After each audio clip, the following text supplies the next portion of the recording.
On a frigid January night in 1945, in the final desperate months of World War II, a ship set sail across the icy waters of the Baltic Sea. Her name was the Wilhelm Gustloff, a once proud symbol of Nazi Germany, now filled to the brim with refugees, women, children, soldiers, fleeing the onslaught of the advancing Soviet army. Over 10,000 people crowded aboard, many far below deck, crammed into every available space. The ship, designed for a fraction of that number, groaned under the weight of human desperation. Fear gripped everyone on board as they sought refuge from a war that already claimed too many lives. What they didn't know was that their voyage would end not in safety, but in an unimaginable catastrophe, one that would claim more lives than even the Titanic or the Lusitania. The Wilhelm Gustloff has once been a cruise liner, a gleaming product of the Nazi propaganda. But by 1945, she was a vessel of escape, carrying passengers from East Prussia, Pomerania, and the remnants of Hitler's crumbling Third Reich. For those aboard, hope lays in reaching the safety of the West, but that hope would be shattered in just a few short hours.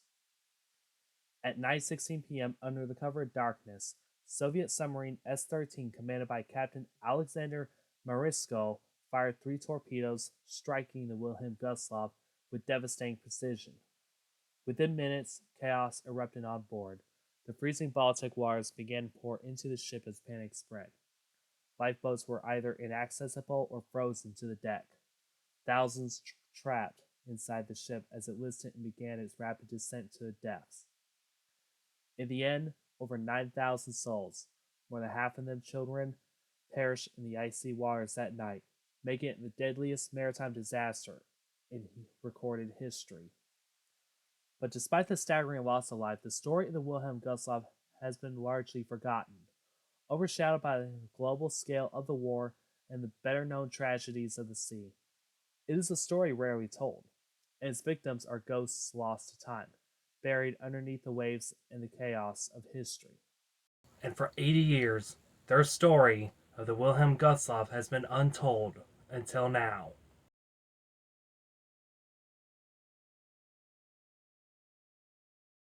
If I were to ask you this question, in your eyes, what is the worst maritime disaster of all time? You would automatically think the sinking of the RMS Titanic, the infamous White Star liner that tragically sank in the North Atlantic Ocean after a collision with an iceberg on a maiden voyage, claiming 1,496 lives. Well, what about the ones before and after the Titanic disaster? Let's go over that list. September 22nd, 1854, U.S. MS Arctic sank after colliding with the SS Vesta, claiming more than 300. April 27, 1865, the Sultana sank after a boiler explosion, claiming 1,547. April 1st, 1873, the SS Atlantic sank after colliding with World War Rock off Halifax, claiming 565.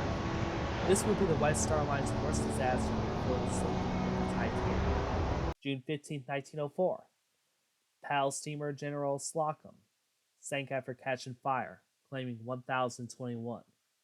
This would be New York City's greatest loss until the September 11 attacks. May 29, 1914, the RMS Empress of Ireland sank after the collision with the SS Shoreshaw, claiming 1,012 lives. This would be Canadians' peacetime disaster. May 7, 1915, the RMS Lusitania sank after being torpedoed by U-20, claiming 1,198 lives. One of the most controversial events in World War I and a factor of the United States joining the First World War. July 24, 1915, the SS Eastland rolled over on her side in the Chicago River, claiming 845. November 21, 1960, the HMHS Britannic sank after striking a mine in the GNC, claiming 30 lives. Or December 6, 1917, the Halifax explosion, the worst man-made explosion in the 20th century before the dropping of the atomic bomb on Hiroshima. 1,782 lives. Now, in the mid-19th and 1920s, if you combine all the casualties that were actually mentioned in these disasters alone, you would get the ultimate grand total of 9,932 combined casualties. But what if I told you that there was a ship disaster so worse it actually took 9,400 lives down with the ship? And yes, that story that we're mentioning and the ship's name is the MV Wilhelm Gustloff. This ship story is very underlooked, never mentioned in history textbooks. This was a ship that carried over 10,000 evacuees of injured men, women, children, soldiers, and officers of Nazi Germany away from the advancing Red Army in the early months of 1945, 4 months before the official surrender and the fall of the Nazi Party that would end the Second World War in Europe. Spotted and then torpedoed by Soviet sub S-13 in the Baltic Sea. So, to help further understand the further context of the Wilhelm Gustloff and see what she was brought into, let's kind of set the scene of Germany after the first events of the First World War, so that way you get a better understanding. Germany, 1918. A nation once crippled by the wreckage of the First World War and the effects of the Treaty of Versailles. The nation's economy is in tatters, with its people in despair. Hyperinflation largely brought on by the German government's priority. Ordinary people in Germany struggle to buy essentials such as food to help support their families. The once great German Empire was brought to its knees, forcing with crippling debt and a humiliated national identity, a shell of its former self. In late 1922, Germany struggled to make reparation payments to the Allied powers, a stipulation Germany must do after the result of the First World War. Belgium and France occupied German coal mines, railways, and steel factories, as they were important for the Germany's rebuilding process. The man you see in this photo is Adolf Hitler, a former soldier, failed artist, and a man with a burning vision for Germany's future. Adolf Hitler joined the National Socialist Germans Worker Party, or the Nazi Party. At this time frame, it's a small nationalist movement at the time. Hitler rose to prominence with his fiery oratory skills, promising to restore Germany to greatness and undo the effects of the Treaty of Versailles, which he blamed for Germany's fall. In 1923, he attempted a coup which is called the Beer Hall Putsch to overthrow the Weimar government, but unfortunately it failed and Hitler was imprisoned. During his time in jail, he wrote Mein Kampf, or My Struggle. This book would be the ultimate manifesto of the Aryan supremacy, anti Semitism, and national rebirth. By 1929, the Great Depression struck, thus exacerbating Germany's economic troubles. Unemployment actually soared, poverty spread, and the already fragile Weimar Republic was already pushed to its brink. So the people that's actually desperate for solutions actually started turning to extremist parties promising radical change. And in this change would be the Hitler's Nazi Party, with its message to national renewal, which actually seized the opportunity. And through the blend of fear and propaganda and the promise of the economic recovery, Hitler's support grew and the Nazi Party actually became the largest in the Reichstag by January of 1933. And as we all know, he rose up to the Chancellor of Germany. Once in power, Hitler wasted no time transforming Germany's fragile democracy, notably setting fire to the Reichstag in February of that same year, pushing for the Enabling Act, granting dictatorial powers, transforming Germany into a totalitarian state controlled by fear, violence, and propaganda. Now, with total control over the German state, he set out to rebuild Germany to once it was before, economy brought back to its feet, militarization, and emphasis on national pride. Everything that the Treaty of Versailles originally imposed restrictions on is currently being undone. The man you see in this photo is the man named after the ship, Mr. Wilhelm Gustloff.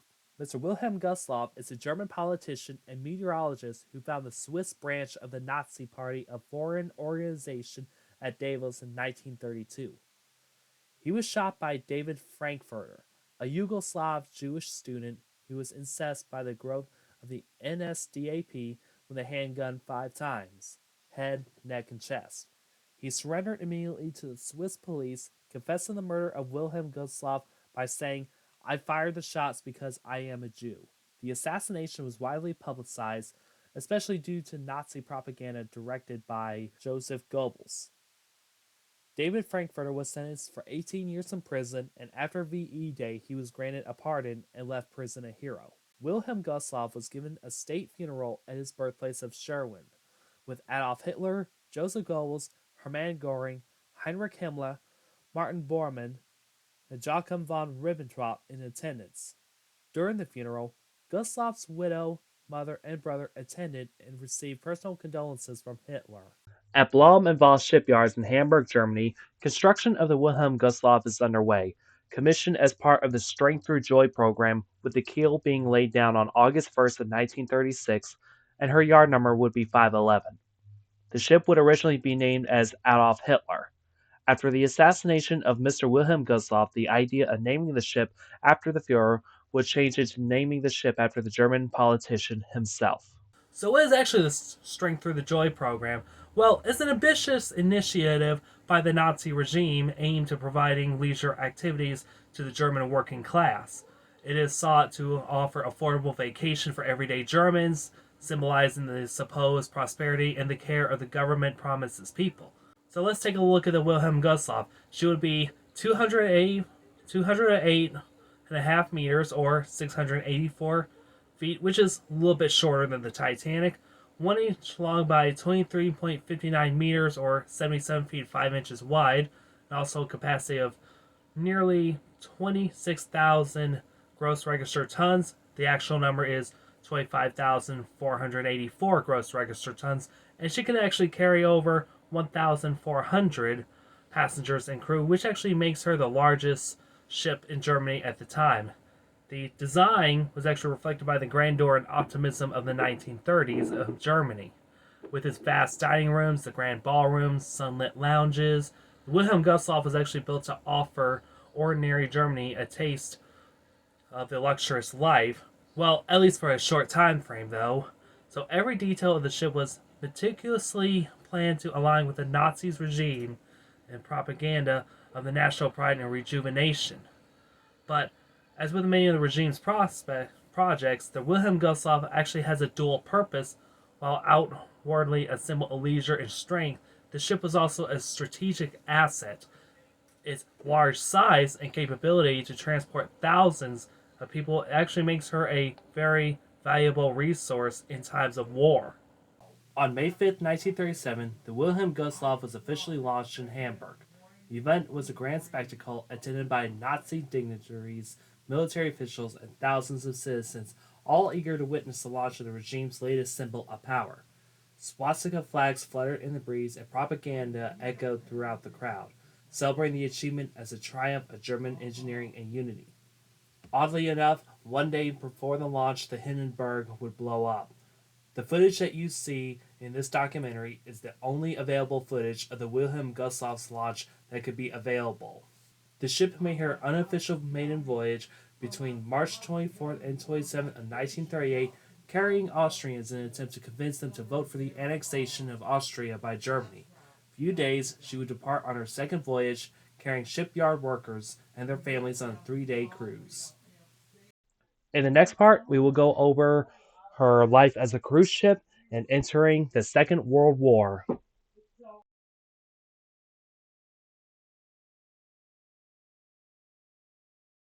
From where we last left off, we talked about the economic and political state of Germany after the First World War, the rise of Adolf Hitler into power, being a dictator for the now Nazi Germany. The MV Wilhelm Gustloff construction was started on August 1st, 1936, named after the Nazi politician Mr. Wilhelm Gustloff, with her keel laying, and was launched on May 5th of 1937 and completed nearly a year later. She would also complete her unofficial maiden voyage, to which carried Austrians convinced to vote for the annexation of Austria by Germany. So after her third voyage under the command of Karl Liebig, the Wilhelm Gustloff actually left Hamburg to join some KDF ships called Der Deutsche Oceana and Sierra Cordahaba. I apologize if I actually did butcher that name, on a group cruise to the North Sea. So a few days later, a massive storm actually generated winds up to 62 miles per hour that actually forced all the ships apart. And the ship you see in this photo is the Pegaway, a coal freighter that departed the Tyne for Hamburg, who was also caught up in the storm as well. The ship is actually taken on water and actually started to sink. So Captain G.W. Ward, the captain of the Pegaway, issued a SOS northwest off the island of Trishelig at 4 a.m. And I apologize if I do butcher that name, was off the coast of the Netherlands. The Wilhelm Gustloff is the closest one and actually answered that distress call and arrived at 6 a.m. and lowered an emergency lifeboat with a crew of 12 people. The oar-powered lifeboat couldn't actually handle the rough waves of the heavy seas, so Lifeboat 6 with a crew of 10 under the command of Second Officer Schurman was lowered. Since it actually did have a motor, it handled the waves pretty well though. So after assisting the shipmates in Lifeboat 1 to head back, Schurman was able to reach the Pegaway and rescue the 19 men that actually did jump into the sea. At 7:45, the Dutch tugboat arrived, but it couldn't actually save the Pegaway in time, to which actually rolled over to port and sank. In 1938, the Wilhelm Gustloff, under the command of Captain Lubbe, departed Hamburg for England, where she was anchored offshore from Tilbury as to remain in international waters. This allowed her to act as a floating polling station for German and Austrian citizens who were living in England at the time to vote on the approaching referendum on Germany's unification with Austria.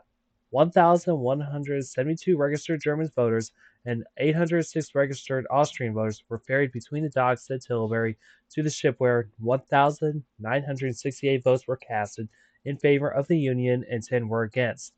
Wilhelm Gustloff left to return to Hamburg on April 12th. The ship would undertake a voyage on 14th to 19th of April 1938 as the ship went on an eastern voyage before her actual maiden voyage, which was from 21st of April to May 6th of 1938, joining der Deutsche, Oceania, and Sierra Cordaba on a group cruise to the Madeira Islands. Second day into the voyage, Captain Lubbe died due to a heart attack on the bridge of the ship, and he would be replaced by Friedrich Petersen, who took on the Wilhelm Gustloff for the remainder of the cruise. And for Captain Friedrich Petersen, don't worry. He will return later into the story, so we're not actually leaving him out entirely yet. So from March 14th, 1938 until August 26th of 1939, the Wilhelm Gustloff took over 80,000 passengers on a total of 60 voyages all around Europe. But on September 1st, 1939, the world will be plunged into a Second World War. This global conflict felt around the world. On September 1st, 1939, it happened. Adolf Hitler's Nazi Germany invaded Poland, launching a blitzkrieg, and Europe is on the brink of catastrophe in one of the greatest and deadliest conflicts on a massive scale, World War II. 2 decades earlier, World War I left an entire generation scarred, nations broken, and empires destroyed. Nothing prepared humanity for what's about to come.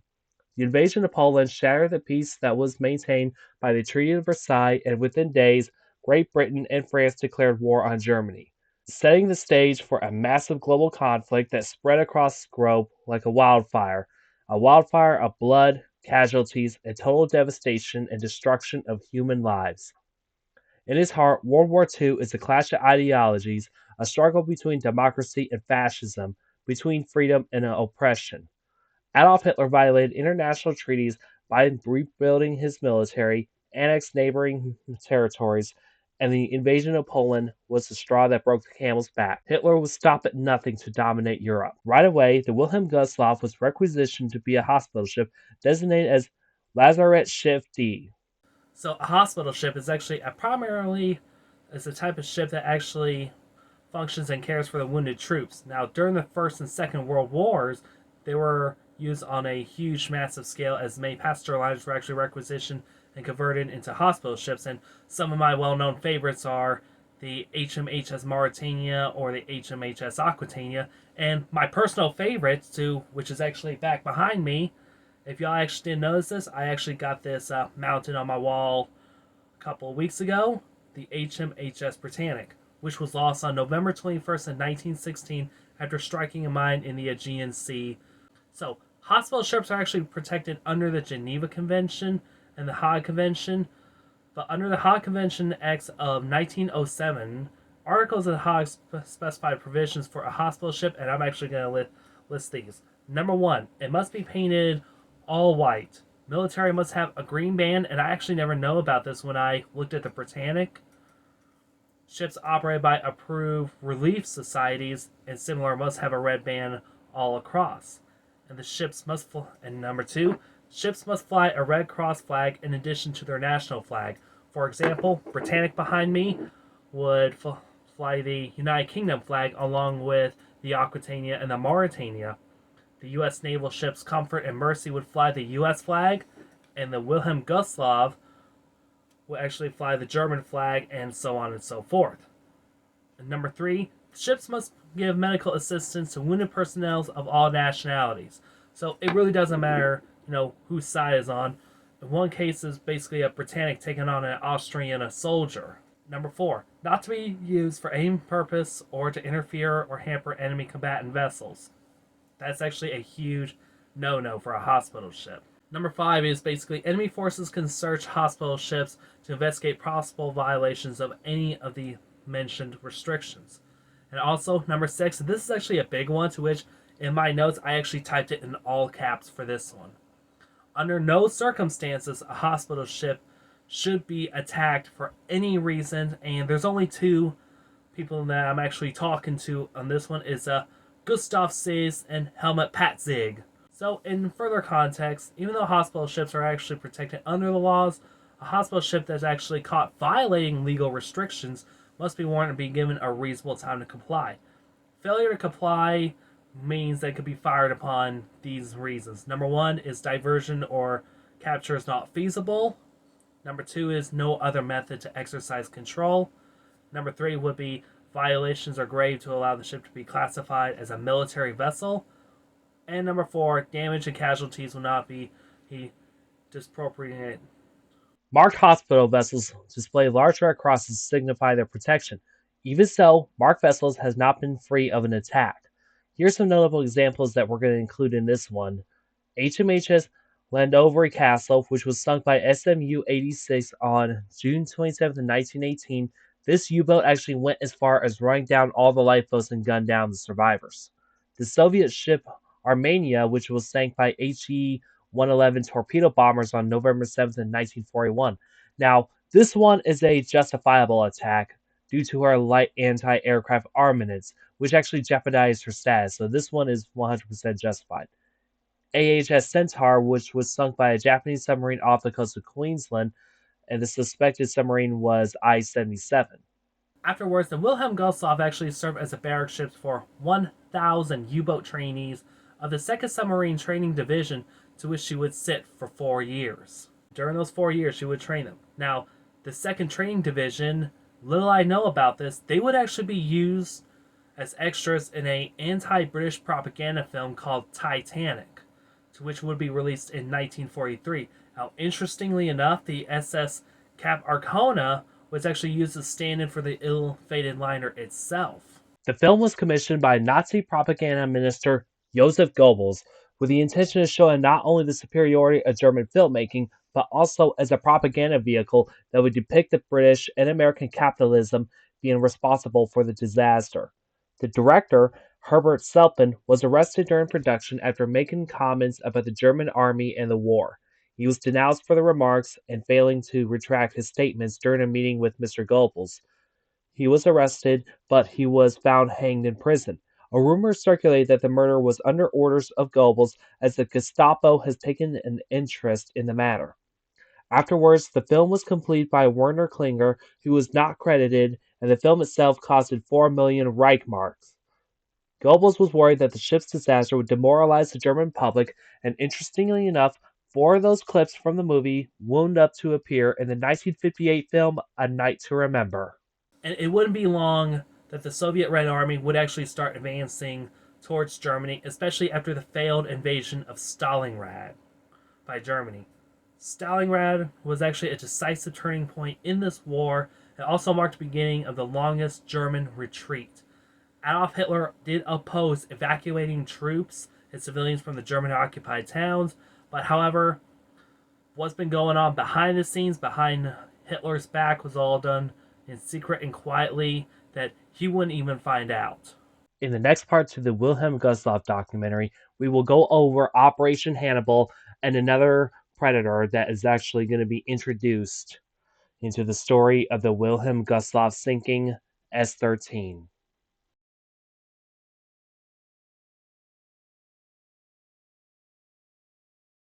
In the previous part, World War II erupted after Germany's invasion of Poland, and quickly the war spread like a wildfire. Every ship, such as ocean liner, cruise ship, or battleship, would be heavily affected by this war, as the number of casualties were piling on both Allied and Axis powers. Germany knows that time is running out and the Red Army is on a warpath after a failed invasion of Stalingrad, thus resulting in heavy casualties for Germany, with over 300,000 soldiers killed. So, in the late 1944, the planning of Operation Handball was actually done quietly. Hitler opposed the measures of evacuating troops and civilians from Courland Pocket, East and West Prussia, and East Pomeranian offensives. It would be one of the largest evacuations by sea from the oncoming Red Army. The coordination of evacuation was entrusted to this man, Rear Admiral Konrad Engelhardt, who assembled a fleet of 22 liners, each weighing over 10,000 tons. As 1945 turns, the Soviet Red Army broke through the German defenses on the Eastern Front. Some of the ships that were used in the evacuation were a mix of large passenger liners and freighters.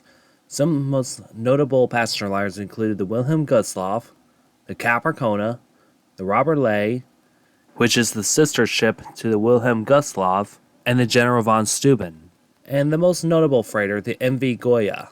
The ports of Gotenhafen, Königsberg, and Danzig became scenes of chaos as thousands of desperate civilians, many of them women, children, and the elderly, crowded onto the freezing docks hoping to escape. Soldiers, wounded and weary, filled the evacuation ships alongside them. The ships were cramped far beyond their capacity. In some cases, vessels designed to hold a few thousand carried 10 times that number. Conditions aboard were dire as many of them faced frostbite, hunger, and the constant fear of attack. The operation actually commenced on January 23rd of 1945, and as we're right now, it's underway. The ship's manifest actually cited originally 6,050 people on board. Now, this actually did not include many individuals who boarded the ship without being listed on the embarkation records. At 12:30 p.m., the Wilhelm Gustloff left the port of Gotenhafen, accompanied by 2 torpedo boats and the passenger liner Hansa, which was carrying civilians and military personnel. They would suffer mechanical problems and they would not carry on, leaving the Wilhelm Gustloff with only 1 torpedo boat escort. This is the last known photograph ever taken of the Wilhelm Gustloff afloat. Now, how did I get these photos is actually a huge surprise. I just want to give a special shout out and a special thank you to Maritime History for supplying the photos of the Wilhelm Gustloff from the Historic Travels Discord server. The Wilhelm Gustloff had been fitted with anti-aircraft guns, but the Germans did not mark her as a hospital ship. Since she was transporting military personnel, she did not have the protection as a hospital ship under international records, as this move would be proven fatal. And with the ship being overcrowded, this is also very important to bring up the 4 captains who were actually on board the vessel at the time of its sinking. One is Captain Frederick Peterson, who is currently in command of the Wilhelm Gustloff. When I said he wasn't going to be left out of the story, I actually did mean it. Another is Lieutenant Commander Wilhelm Zahn, a U-boat specialist. His presence on board the Wilhelm Gustloff is crucial due to the fact the ship was sailing through the Baltic Sea patrolled by Soviet submarines. There are also 2 more captains that were on board the Wilhelm Gustloff. One is Lieutenant Commander Paul Friedrich Leckie, who is a naval transport officer, and another one is civilian ship captain Henrik Bertram. Unfortunately, I cannot be able to find either of those photos of them since none of them are available. Not all these captains are on the same page with each other. There were disagreements over the decision as whether which route to take to maintain a blackout. Peterson chose a route far from shore, but the issue is that the unmarked mines also brings the Wilhelm Gustloff into deeper waters, which is more vulnerable. Zahn also ordered a blackout on the ship, but the issue is the risk of collision on either being grounded near shore or accidentally collide into one of the escort ships by mistake. And at this point, we're actually going to talk about another character in the story that is actually a submarine. This is actually Soviet sub S-13, and we're actually going to come back to the Wilhelm Gustloff. This is actually going to be brief once the sub finally spotted the ship. S-13 is a Soviet sub during the Second World War, At first, the ship was under command of Captain Pyotr Malenkchanov. Then in 1942, he would be relieved by this man, Alexander Marinsko, while the sub was under repair after it was attacked by Finnish submarine chasers. The sub managed to escape and came back to its home port of Kronstadt. Alexander Marinsko is a skilled but also a very controversial figure who had a reputation of both brilliance and impulsiveness. And his career has been marked by success, but at that same time disciplinary issues, which includes insubordination and heavy drinking, to which he was court-martialed for. On the evening of January 30th, 1945, S-13 prowls through the Baltic Sea, which he was tasked to intercept any Axis ships, disrupting supply lines, and targeting evacuation vessels that are fleeing East Prussia. Then, they spotted a massive target, the Wilhelm Gustloff, carrying a mix of civilians, wounded soldiers, military personnel, and they spotted the ship due to the starboard and port lights. Now, to set the stage of the sinking, let's look at what led to this moment. Operation Hannibal is a go. A massive evacuation from the advancing Red Army, 10,000 passengers. This is basically soldiers that are moving or wounded, civilians heavily overcrowded, making its way westward. Now, the weather at this time frame is negative 18 degrees Celsius or 0 degrees Fahrenheit with rough weather conditions. Now, what they actually do not know is that there's an undetected predator that's actually lurking underneath the Baltic. The Wilhelm Gustloff was sailing through the Baltic and was sighted by Soviet sub S-13. At this time, Captain Alexander Marinsko maneuvered into firing position, preferably on the Wilhelm Gustloff's port side, between Grossendorf and Leba. With the navigation lights on as a guide, Marinsko identified the ship as an enemy vessel and began to stalk the ship for 2 hours. After taking the confirmation of the course and speed of the Wilhelm Gustloff, Marinsko gave the order to fire 4 torpedoes at the Wilhelm Gustloff. Each of these torpedoes would have the names and the context behind them is basically vengeance against Nazi Germany for backstabbing the Soviet Union and invading them and almost taking Stalingrad over. One would be named for Motherland. The second one is for Soviet people. Third is for Leningrad. And last is for Stalin. Unfortunately, the 4th torpedo was jammed. At 9:10 p.m., the first torpedo struck the ship's bow, to which caused watertight doors to seal off the area where off-duty crew members were sleeping in. The second torpedo hit directly at the accommodations where the Women's Naval Auxiliary, where the ship's drained swimming pool is, dislodged tiles at high speeds, causing high fatalities. 3 of the 373 women that were quartered here survived. The location of the swimming pool is located right here amidship. Now, this swimming pool where the women were actually housed at actually has a Neptune tile mosaic. Now, when this torpedo blew through the mosaic, it actually blasted the mosaic like concrete and sent the pieces like lethal projectiles. That's why there was a huge high number of casualties that were actually in that area.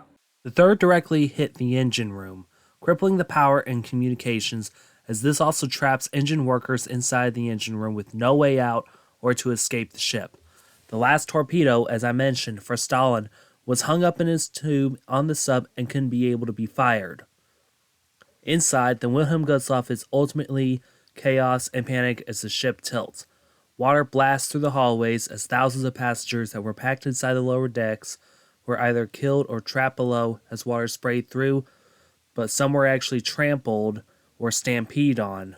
Stairways caused to be bottlenecked. Seconds later, darkness would engulf the entire ship, thus making escape impossible. Stairs would be bottlenecked with frantic passengers trying to get out. Up on the boat deck, it is now a nightmare, as lifeboat davits are frozen stuck and had to be broken free, causing more time to be wasted. Only 9 were successfully launched. With each second, the list for the Wilhelm Gustloff gets worse and worse as the high starboard side lifeboats crash onto its side, causing many lifeboats to be destroyed and spilling their occupants into the cold, freezing Baltic Sea. Now, a very similar situation actually did occur 3 decades earlier on board the RMS Lusitania, as we all know, was actually struck by a torpedo from U-20. Now, in the early minutes of the sinking, Lusitania has a very noticeable list after the torpedo impact. So why is that? Well, when Lusitania was hit by the torpedo, it struck right around here, nearly at the base of the first funnel and aft of the bridge. Basically, this torpedo actually busted through the hull like concrete. And the explosion also busted porthole glass. It also popped rivets, actually caused water new ways to access the ship. But Lusitania actually has these transverse and longitudinal bulkheads, which actually making the ship look like very similar to an ice cube tray. The coal bunkers will be along the sides, and they can actually be shut in case of a coal breach. But none of these would actually be a factor, and the ship actually entered a 15-degree list and actually steadily remained there, and then increased its list as time went by. Now, the starboard side light posts were actually swung out so far that you literally had to jump from the ship and all the way to the lifeboat. And this is basically a huge risk. You would also fall into the ocean as well. Now, jumping back into the Wilhelm Gustloff, we have 3 torpedoes that hit 3 different areas. One here, and another one back here in the engine area. This basically caused the water to flow freely inside. And this would also shut out the electricity basically early on, thus not allowing the watertight compartment doors to be closed electrically, plunging the Wilhelm Gustloff into total darkness. The engines also provided weight when flooding, thus adding on more and more angle to the Wilhelm Gustloff. Another factor to the Wilhelm Gustloff sink is how many passengers this ship actually has. Originally, the ship was actually designed to carry a little over 2,000 passengers and crew on board, but the Wilhelm Gustloff actually carried 5 times the amount of people that is actually on board.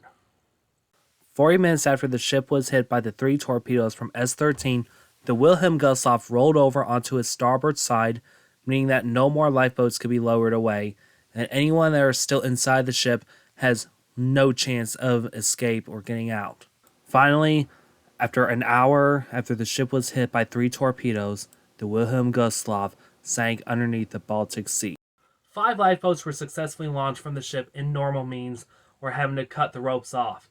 German minesweepers from the Wilhelm Gustloff were so worried that striking came to the scene, and since they were actually so worried about the possible chance of that sub actually still in the area, they started dropping depth charges, thus causing more casualties in the water.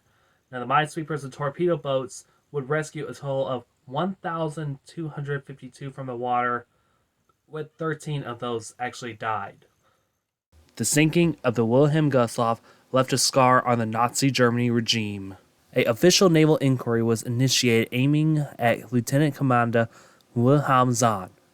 10 days after the sinking of the Wilhelm Gustloff, S-13 would strike again, this time sinking the SS General von Steuben, another ship that was involved in the Operation Hannibal evacuation. Just like the Wilhelm Gustloff, the ship plunged bow first and listed severely. 4,500 people died in this sinking. In the years after the sinking, the biggest topic was that if the Russians have committed a war crime in the sinking of the Wilhelm Gustloff.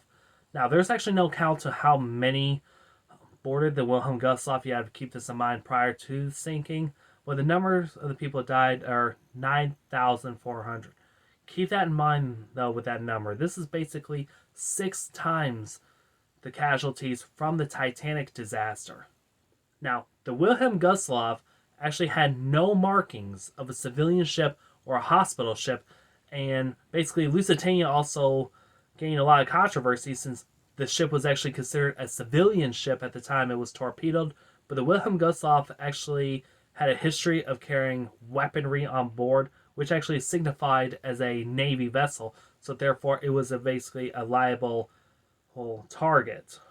All 4 captains of the Wilhelm Gustloff survived, and an official naval inquiry was initiated against Lieutenant Commander Wilhelm Zahn, having to be called by the Naval Board of Inquiry to testify his actions.